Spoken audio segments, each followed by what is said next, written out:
அமித்ஷா வர வந்து ஓபிஎஸ் டிடிவியை வந்து அகாமடேட் பண்றதுல ஒரு ஸ்ட்ராங்கான டிசிஷன் எடுக்கப்பட வாய்ப்பு இருக்கா? ஓபிஎஸும் டிடிவியும் 3 இடத்துக்குள்ளேயும் பார்கெயின் பண்ணுவாங்க. அவங்களும் ஏமாளிகள் அல்ல.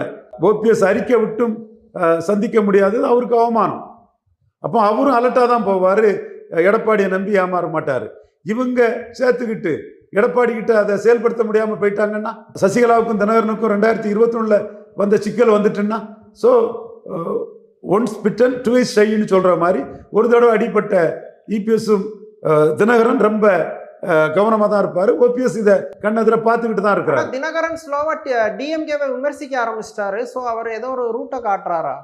அதில் தினகரனுக்கு நிலைப்பாட்டிலேருந்து மாறி இருக்குது. 21 உள்ள மோசமான நிலைமை கூட அவருக்கு வரலாம், வராதுன்னு சொல்ல முடியாது. இப்போ அன்னைக்கு அதை உருவாக்க நினைச்ச ரவீந்திரன் துரைசாமி முகம் காட்டி தான் செய்தேன். இன்னைக்கு ஓபிஎஸ்க்கும் டிடிவிக்கு எதிராக ஒரு திரும்ப கூட போடுறதுக்கு நம்ம தயாரில்லை. பட் ஏற்கனவே கொளுத்தி விட்ட தீ எரியலாம் இல்லை.